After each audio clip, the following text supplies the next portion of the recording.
বিনিময় আগে আগে জান্নাত। নিরাশা হবেন না। বেলালের জন্য, বেলাল রাদিয়াল্লাহু তাআলা একার জন্য জান্নাত নয়। বেলাল রাদিয়াল্লাহু তাআলা একার জন্য জান্নাত কি না, আমরাও জান্নাত পাওয়ার আশা করতে পারি। ওই সালাত ওইভাবে আছে, আমাকে আর আপনাকে আদায় করতে হবে, আমরাও সেই সুবিধা ভোগ করার চেষ্টা করতে পারি। বেলাল রাদিয়াল্লাহু তাআলার জন্য একার জান্নাত নয়, সারা দুনিয়ার মানুষের জন্যই জান্নাত। ঠিক তেমনি সারা দুনিয়ার মানুষের জন্যই জাহান্নাম। দুশ্চিন্তা ভোগ করতে হবে না। পাপ হয়েছে ক্ষমা চাইতে হবে। কুল্লু বানি আদম খাত্তা খায়রুল খাত্তাইনা তাওয়াবুন। আদম সন্তানই পাপী। ভালো পাপী সেই যে পাপ করার পরে আল্লাহর কাছে ক্ষমা চায়। 4, সালাতুল ইশা চালু করতে হবে। উপস্থিত বৈঠকের দিনী মুসলিম বোন, আপনাকে বলছি, মুরব্বী ভাই আপনাকে বলছি, চাষতের সালাত চালু করতে হবে। এখন তো দেবই বেলদিতে জমি জায়গার দাম অনেক বেশি, বাড়িঘর করে ফেলেছেন, বিল্ডিং করে ফেলেছেন, হজ করে এসেছেন, একটু সময় বের করেন, এদিকে দেখেন, এইভাবে বের করবেন। আনাস রাদিয়াল্লাহু তাআলা আনহু বলেন, রাসূল সাল্লাল্লাহু আলাইহি ওয়াসাল্লাম বলেছেন, মান সাল্লাল ফজরা ফি জামাতিন সুম্মা কাদা, কেউ ফজরের সালাত আদায় করলো জামাতে, তারপর ওখানে বসে তাসবিহ তাহলিল জিকির আজকার করতে লাগলো, হাত্তা তাতলু আশ-শামস, করতে করতে সূর্য উঠে গেল। ওয়াসাল্লা রাকাতাইন, সূর্য ওঠার পর পরে 2 রাকাত সালাত আদায় করলো। কানা মুহাজিরুন কাজরা হাজ্জা উমরা তাম্মা তাম্মা তাম্মা, তাহলে তার নেকি হবে হজ উমরার সমান, তাহলে তার নেকি হবে হজ উমরার সমান, তাহলে তার নেকি হবে হজ উমরার সমান। পূর্ণ হজ পূর্ণ উমরা, পূর্ণ হজ পূর্ণ উমরা, পূর্ণ হজ পূর্ণ উমরা। হজ উমরা করে যে নেকি হয় সেই নেকি হবে এই আপনার ইশরাকের 2 রাকাত সালাত আদায় করলে। কথাটা স্পষ্ট করি। উপস্থিত বৈঠকের মুসলিম বোন, আব্দুর রাজ্জাক সাহেব, আপনি যা বললেন তা তো মসজিদে জামাতে সালাত আদায় করলো, বসে থাকলো, সূর্য উঠলো, 2 রাকাত সালাত আদায় করলো। আমরা তো মসজিদে যাই না, বাড়িতেই তো থাকি, আমাদের কি হবে? ঠিক আছে, সমস্যা নেই, আপনি বাড়িতেই ফজরের সালাত আদায় করেন, তারপর ওখানে বসে তাসবিহ তাহলিল জিকির আজকার করেন, পেশাব পায়খানা লাগলে যাবেন, ওযু করে বের হয়ে আসবেন। সামাজিক কাজে জড়াবেন না, বাড়িঘর ঝাড়ু দেওয়া কাজে, রান্না বান্না কাজে জড়াবেন না। সূর্য ওঠার সাথে সাথে আপনি 2 রাকাত সালাত আদায় করবেন, তাহলে পূর্ণ হজ পূর্ণ উমরার নেকি হবে। পূর্ণ হজ পূর্ণ উমরার নেকি হবে, এ কথা আমি বলিনি, এ কথা মুহাম্মদ সাল্লাল্লাহু আলাইহি সাল্লাম বলেন। আল্লাহর নেকির অভাব নাই, আপনি নিরাশা হবেন না। আপনি কাজ করেন তো, আমি তো আপনাকে বলেছি সূরা ইখলাস 3 বার পড়েন, একবার কোরআন মাজিদ পড়ার সময় নেকি হবে। তুমি একবার কোরআন মাজিদ তো 30 পারা, প্রত্যেক অক্ষরে 10 নেকি, তাহলে সূরা ইখলাস পড়লে কত নেকি? 1 মিনিটে আমি 3 বার পড়ে নেব। পড়েন না, আপনি তো পড়তেই পারছেন না, পড়ে আপনি নেকি দিয়ে ব্যাগ ভর্তি করে নেন, নেকি 2 হাত দিয়ে লুটে নেন, শ্বাস বন্ধ হয়ে গেলে তো করা যাবে না। সূরা ইখলাস পড়েন। আমি যখন বলেছি নসিহত, তখন বলেছি 4টা নসিহত থাকলো জাতির কাছে। 1, 5 ওয়াক্ত সালাত, 2, হালাল রুজি, 3, কোরআন তেলাওয়াত, অন্তত সূরা ইখলাস, 4, 2 জন যেখানে বসে আছে সেখানে বসবেন না, তার নাম আড্ডা পিটা। ওখানে আর একজনের বদনাম হচ্ছে, আপনি ওখানে গিয়ে বলছেন ঠিকই বলেছিস, আসলেই খারাপ। এবার কি হবে বলেন দেখি? এবার তাহাজ্জুদ, হজ যা করেছেন, দান খায়রাত সব বিলিয়ে গেছে, একটা টিকবে না। ওর নাম হচ্ছে জুলুম। আপনি বললেন ঠিক বলেছিস, আসলেই খারাপ, এটা হলো জুলুম। কোন জুলুম? আপনি আর একজনের জমি দেওয়ে জোর করে দখল করে নিয়েছেন, ওটাও জুলুম, এটাও জুলুম। এদের বিচার পরে হবে। রিকশাওয়ালাকে 1 থাপ্পড় দিয়েছেন, বিচার পরে হবে। জোর করে জমি দখল করেছেন, বিচার পরে হবে। একজনকে চিৎকার করে অপমান করেছেন, মুরব্বী মানুষকে, বিচার পরে হবে। যারা জালেম তাদের বিচার পরে হবে। 1 দিন যদি লেট হয় 50,000 বছর, আর 3 দিন যদি লেট হয় 1.5 লক্ষ বছর। আর ভালো মানুষের বিচারের সময়সীমা কতটুকু বলেন তো দেখি? 1 ওয়াক্ত সালাত আদায়ের সমান। মনে নাই মনে হয়? একটা ভালো মানুষের বিচারের সময় কতটুকু? ফরজ এক ওয়াক্ত ফরজ সালাত আদায়ের সমান, ধরে নি 5 মিনিট 7 মিনিট ঊর্ধ্বে 10 মিনিট, একজন মানুষের বিচারের সময়সীমা 5 মিনিট 7 মিনিট, সেইখানে একটা লোকের বিচার যদি একদিন লেট হয় তাহলে 50,000 বছর, 3 দিন লেট হলে 1.5 লক্ষ বছর। যারা জালেম তাদের বিচার পরে হবে। আরে জমি হলো এই পর্যন্ত, প্রাচীর দিয়েছে, তারপর গাছটা প্রাচীরের বাইরে করেছে, এটা জুলুম না এটা ভালো? গাছটা বাইরে লাগানো হচ্ছে, দেখেন আমি বলেছি কালনিতে বহুবার 24 ঘন্টার মধ্যে গাছ কেটে ফেলতে হবে। ধর্ম জান্নাতে গিয়ে বাস্তবায়ন করে, হজ করে সুন্দর করে জান্নাতে চলে যায়। প্রাচীরের বাইরে গাছ লাগানো আছে, সবারই গাড়ি ঠেকছে, কেউ কিছু বুঝতে চায় না। আল্লাহ নবী বলছেন যেখানে রাস্তা নিয়ে গন্ডগোল হবে সেখানে রাস্তা ডবল হবে। রাস্তার ব্যাপারে আল্লাহ নবী কোনোদিন আপোষ করেননি, বাড়ি ঘর ভেঙে ডবল করতে হবে, এটা আল্লাহ রাসূলের আদেশ।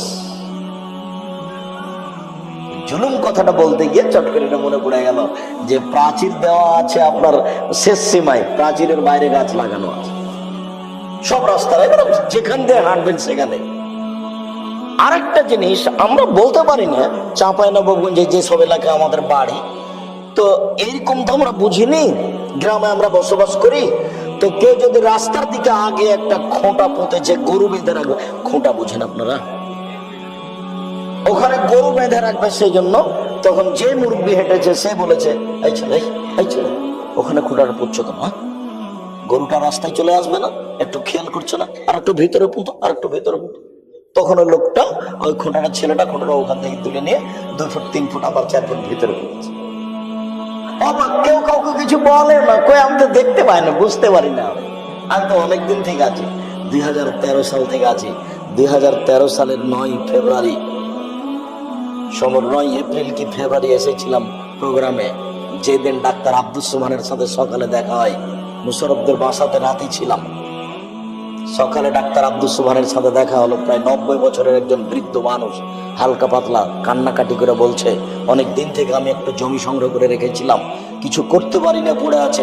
65 বছর থেকে জমি পড়ে আছে, 65 বছর থেকে, আপনার জন্মের আগে বিরান পড়ে আছে। এখন ওখানে ছেলে মেয়ে পড়াশোনা করে, যার জন্য আরো কাউকে শয়তানি গুথায়, পড়াশোনা হচ্ছে কেন, বন্ধ কর, ঠেকা, এগুলো করছে শয়তানের কাজ। যেটা এরা মনে করছে ঠিকই তো, পড়াশোনা কেন হচ্ছে, ক্ষতি করো। জুলুম করলে বিচার পরে হবে, এটা সাবধান থাকবেন। বলছিলাম রাসূল সাল্লাল্লাহু আলাইহি সাল্লাম বলেন চাস্তের সালাত আমি একটু সংক্ষিপ্ত করে দিই। 8 রাকাত পড়া যায়, নেকি কি আল্লাহ নবী বলেননি। 4 রাকাত পড়া যায়, নেকি কি আল্লাহ নবী বলেননি। 2 রাকাত পড়া যায়, ভালো, নেকি কি? এবার দেখেন আল্লাহ রাসূল বলছেন যে ইসবাহু কুল্লু বানি আদম আলা কুল্লি সুলামা, আদম সন্তানের প্রত্যেক জোড়ের বিনিময়ে তাকে দান করতে হবে। এইটা আল্লাহ রাসূলের কথা। জোড় জয়েন্ট বুঝেন কি? জয়েন্ট বুঝেন? জোড়ার বিনিময়ে দান করতে হবে। এই কথা বলার পরে আল্লাহ রাসূল বলছেন অবিকুল্লে তাসবিহাতিন সাদাকা, সুবহানাল্লাহ বললে দানের নেকি হয়। অবিকুল্লে তাহমিদাতিন সাদাকা, আলহামদুলিল্লাহ বললে দানের নেকি হয়। অবিকুল্লে তাহলিলাতিন সাদাকা, লা ইলাহা ইল্লাল্লাহ বললে দানের নেকি হয়। অবিকুল্লে তাকবীরাতিন সাদাকা, আল্লাহু আকবার বললে দানের নেকি হয়। আমরিন বিল মারুফি সাদাকা, ভালো কাজের নিষেধ করলে বা আদেশ করলে দানের নেকি হয়। নাহিয়ানিল মুনকারে সাদাকা, মন্দ কাজের নিষেধ করলে দানের নেকি হয়। এতগুলি কাজে যত নেকি হয়, রাকাতায়ে যোহা, চাস্তের 2 রাকাত সালাত আদায় করলে তত নেকি হয়। সুবহানাল্লাহ বললে দানের নেকি হয়, আলহামদুলিল্লাহ বললে দানের নেকি হয়, লা ইলাহা ইল্লাল্লাহ বললে দানের নেকি হয়, আল্লাহু আকবার বললে দানের নেকি হয়, ভালো কাজের আদেশ করলে দানের নেকি হয়, মন্দ কাজের নিষেধ করলে দানের নেকি হয়। সব মিলে যত নেকি হয়, চাস্তের 2 রাকাত সালাত আদায় করলে তত নেকি হয়। আরেক বর্ণনায় রাসূল সাল্লাল্লাহু আলাইহি সাল্লাম বললেন যে আদম সন্তানের প্রত্যেক জোড়ের বিনিময়ে তাকে দান করতে হবে। তখন সাহাবীগণ বললেন এটা তো কেউ পারবে না, এটা তো খুব ভারী। তখন আল্লাহ রাসূল বলছেন শোনো, মসজিদ থেকে যদি তুমি আবর্জনা ঝাড়ু দিয়ে ফেলে দাও, তাহলে সব মিলে প্রত্যেক জোড়ের বিনিময়ে দান করলে যত নেকি হয় তত নেকি হবে। তখন বললেন, কেউ যদি ঝাড়ু দিয়ে ময়লা পরিষ্কার করতে না পারে, তখন আল্লাহ রাসূল বলছেন যে রাস্তা থেকে কষ্টদায়ক জিনিস সরিয়ে দিলে প্রত্যেক জোড়ের বিনিময়ে দান করে যত নেকি হয় তত নেকি হবে। শুধু চেয়ারম্যান মেম্বারকে রাস্তা থেকে মরা কুকুর সরাতে হবে না, আপনাকে সরাতে হবে। আপনার বাড়ির সামনে যে অসুবিধা হচ্ছে এটা আপনাকে ঠিক করতে হবে, তাহলে আপনি দানের নেকি পাবেন।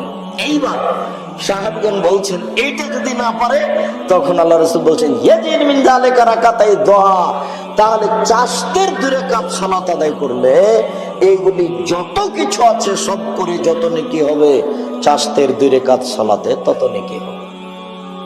চাষতের 2 রাকাত সালাত। এরপরে সংক্ষিপ্ত সালাতুল হাজা। সালাতুল হাজার একটা জরুরি অংশ, এদিকে লক্ষ্য করেন, আমি কথা কমিয়ে দিলাম। ইব্রাহিম আলাইহিস সালাম তার স্ত্রীকে নিয়ে এক স্বৈরাচারী এলাকায় ঢুকলেন। স্বৈরাচারী শাসক বলল যে তোমার সাথে এই মেয়েটি কে? ইব্রাহিম আলাইহিস সালামের স্ত্রী সবচেয়ে সুন্দরী, সারা পৃথিবীতে হাওয়া থেকে নিয়ে কিয়ামত পর্যন্ত যত মহিলা এসেছে, যত মহিলা আছে, যত মহিলা আসবে, সবার চেয়ে সুন্দরী। অন্যথায় যেই যুগে সারা ছিলেন সেই যুগে সবার চেয়ে সুন্দরী। ইব্রাহিম আলাইহিস সালামকে বলা হলো এটা কে? তখন ইব্রাহিম আলাইহিস সালাম বলেন এটা আমার বোন।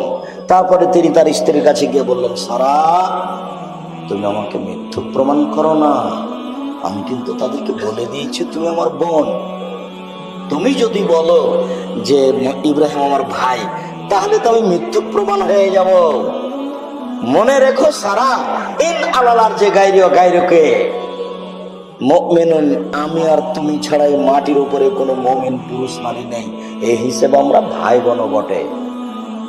মাটির উপরে মাত্র 2 জন পুরুষ নারী, মুমিন পুরুষ নারী, সেটা হচ্ছে তুমি আর আমি, এই হিসেবে ভাই বোন বটে। এরপরে ইব্রাহিম আলাইহিস সালাম তার স্ত্রীকে রক্ষা করতে পারলেন না, ফারসালা বিহা ইলাইহি, স্বৈরাচারী শাসকের কাছে পাঠিয়ে দিলেন।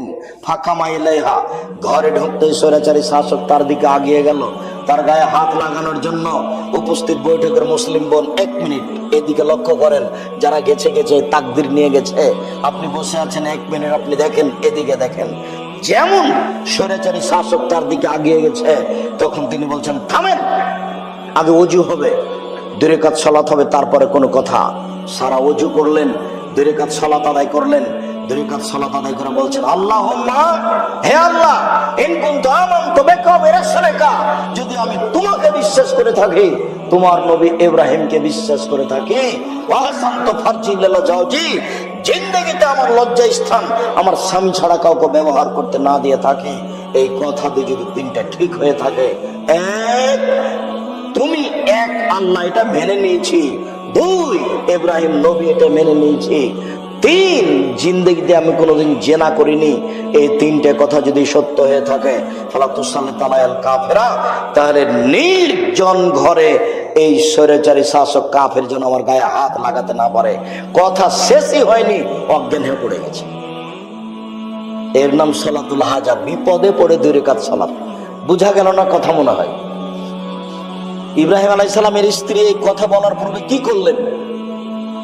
ওযু করলেন, 2 রাকাত সালাত আদায় করলেন, তারপরে আল্লাহকে বলছেন। উপস্থিত বৈঠকের বোন, মুসলিম বোন, আপনি পারবেন? সাহস হয়? আরে আপনার তো পেট ফিট দেখা যায়, আপনি কি বলবেন? দেখেছেন তার বলার গতি কেমন? সালাতুল ইস্তিখারা, সিদ্ধান্তের সালাত। কোনো কিছু সিদ্ধান্ত নিলে 2 রাকাত সালাত আদায় করে ইস্তেখারার দোয়া পড়তে হবে, সালাম ফিরতে হবে, ঘুমিয়ে যেতে হবে, সিদ্ধান্ত পাওয়া যাবে। সালাতুত তাসবিহ, তাসবিহের সালাত, সুবহানাল্লাহ ওয়া আলহামদুলিল্লাহ ওয়া লা ইলাহা ইল্লাল্লাহ আল্লাহু আকবার, 75 বার 1 রাকাতে, 4 রাকাতে 300 বার। জীবনে একদিন পড়তে হবে, বছরে একদিন পড়তে হবে, মাসে একদিন পড়তে হবে, হলেই হলো, তাহলে সব পক্ষময় হয়ে যাবে। এ হাদিস ঠিক নয়, যার কারণে এ হাদিসের আমরা বিস্তারিত বিবরণ দিই না, এর প্রতি আমল করতে হবে না। সম্মানিত দিনী ভাই বোন, আমাদের আলোচনার শেষের দিকে চলে এসে আমি আপনাদেরকে আবার অনুরোধ জানাচ্ছি, আল্লাহকে সন্তুষ্ট করার জন্য রাতে উঠে আপনি 2 রাকাত সালাত আদায় করবেন। যদি 10 আয়াত পড়তে পারেন 2 রাকাত সালাতে, 10 আয়াত, তাহলে পৃথিবীতে বড় বড় মানুষ যারা নবী রাসূল সিদ্দিক শুহাদা, ওদের একটা তালিকা আছে, আপনার নামটা সেই তালিকাতে লিখে দেওয়া হবে। চেষ্টা করেন। রাতে উঠে সালাত আদায় করতে চাইলে রাত 10টায় ঘুমিয়ে যেতে হবে। আপনি যে ঘরে থাকবেন সে ঘরে টিভি রাখা হবে না, বড় মোবাইল রাখা হবে না। মাগরিবের পরে খেয়ে নেবেন, এসার পরে ঘুমিয়ে যাবেন, রাত 2টা-3টায় উঠবেন। আকাশের দিকে লক্ষ্য করে যদি পারেন আলেমদের শেষ আয়াতের শেষ রকম 5 আয়াত পড়বেন, আর যদি না পারেন তাহলে এইটুকু পড়বেন আকাশের দিকে লক্ষ্য করে, লা ইলাহা ইল্লাল্লাহু ওয়াহদাহু লা শারীকা লাহু লাহুল মুলকু ওয়া লাহুল হামদু ওয়া হুয়া আলা কুল্লি শাইইন কাদির ওয়া সুবহানাল্লাহি ওয়া আলহামদুলিল্লাহি ওয়া লা ইলাহা ইল্লাল্লাহু আকবার ওয়া লা হাওলা ওয়া লা কুওয়াতা ইল্লা বিল্লাহ রব্বিগফিরলি অতীতের সব পাপ ক্ষমা। চেষ্টা করেন রাতে উঠে 2 রাকাত সালাত আদায় করে, নিজের জন্য বলেন, ছেলে মেয়ের জন্য বলেন, জাতির জন্য বলেন। সম্মানিত দিনী ভাই বোন, এই 9 ধরনের সালাত আদায় করার জন্য সময়ের গতিতে আমি আমার পক্ষ থেকে অনুরোধ জানাচ্ছি। একটু জরুরি প্রয়োজন এক ধরনের, আর স্বাভাবিক প্রয়োজন এক ধরনের। যখন আল্লাহকে কিছু বলতে চাচ্ছেন হাত তুলে, যদি স্বাভাবিক ভাবে চান তাহলে এইটা আল্লাহ সালা হাঁকা যান, হাতটা মিলে যেতে পারে, ফাঁকা থাকতে পারে, তবে কাঁধ সামনাসামনি থাকবে। হাত উঠিয়ে আল্লাহকে বলবেন। কেন? আল্লাহ খালি হাত ফিরে দিতে লজ্জা পায়। হাত তুলে যখন আপনি বলবেন তখন আল্লাহ আপনাকে দিয়ে দিবে, খালি হাত ফিরে দিতে লজ্জা পায়। নিজেই লজ্জাশীল, কারো খালি হাত ফিরে দিতে পারেন না, লজ্জা পায়, যার জন্য বলতে ঠিক আছে তুমি যেটা চাইলে দিয়ে দিলাম। আর যদি এখনই দিতে হবে, তার নাম ইমতিহান, এখনই দাও, আমার ছেলে বিপদে পড়েছে উদ্ধার করে দাও, তাহলে হাতে ভাবে উঠাবেন, উপরের দিকে উঠাবেন, মাথার উপরে উঠে যাবে। যদি পানি চাওয়া হয় তাহলে উল্টা পথে, আর যদি প্রয়োজন চাওয়া হয় তাহলে এভাবে। আর একটু বলছি, দুয়ার শুরুতে ইসমে আজম পড়বেন। ইসমে আজম আল্লাহু ইন্নাসালুকা বিআন্নাকা আনতাল্লাহ লা ইলাহা ইল্লা আনতাল আহাদুস সামাদুল্লাযী লাম ইয়ালিদ ওয়া লাম ইউলাদ ওয়া লাম ইয়াকুল লাহু কুফুয়ান আহাদ। ইসমে আজম এটা দুয়ার বইয়ে দেওয়া আছে, যাওয়ার সময় দেখবেন দুয়ার বই আছে, নাহলে প্রতিষ্ঠান থেকে নেবেন। যে বক্তব্য দিচ্ছি সেটা উপদেশ বইয়ে আছে। আর মাসিক আল ইতিসাম আমি সবাইকেই পড়তে বলেছি, সবাই পড়বেন দিনী ভাই বোন। মাসিক আল ইতিসামের পিছনে লক্ষ লক্ষ টাকা খরচ আছে, 50টা প্রশ্নের উত্তর আছে। যেটুকু জরুরি বলছিলাম সেটুকু হলো এই যে প্রথমে আপনি আগে ইসমে আজম পড়বেন। যদি ইসমে আজম মুখস্থ না থাকে তাহলে দোয়া ইউনুস পড়বেন। দোয়া ইউনুস বোঝেন? লা ইলাহা ইল্লা আনতা সুবহানাকা ইন্নী কুনতু মিনাজ জালিমিন। এটাও যদি না পারা যায় তাহলে সূরা ফাতিহার প্রথম 3 আয়াত, আলহামদুলিল্লাহি রাব্বিল আলামিন আর রহমানির রহিম মালিকি ইয়াউমিদ্দিন। এরপর আপনি দুরূদ পড়বেন, দুরূদে ইব্রাহিম। এরপর আপনি নিজের কথা বলবেন। বোঝা গেল না মনে হয় পদ্ধতি? 1 নম্বরে 3টা আছে। 1 নম্বরে 1 ইসমে আজম, যদি না হয় তাহলে এটাও ইসমে আজম, দোয়া ইউনুস এটাও ইসমে আজম। 2, 3 এটা না হলে সূরা ফাতিহার প্রথম 3 আয়াত, আলহামদুলিল্লাহি রাব্বিল আলামিন আর রহমানির রহিম মালিকি ইয়াউমিদ্দিন। যে কোনো একটা পড়ে, এইটা না হয় এইটা, না হয় এইটা। তারপরে দুরূদ, দুরূদে ইব্রাহিম। তারপরে নিজের কথা বলেন যে দেব বাজার আমার একটা দোকানের ব্যবস্থা করে দাও, যেটা আপনার প্রয়োজন। আমার ছেলেটাকে বড় আলেম করে দাও, খুব কান্নাকাটি করে বলবেন, তাহলে আল্লাহ সহজ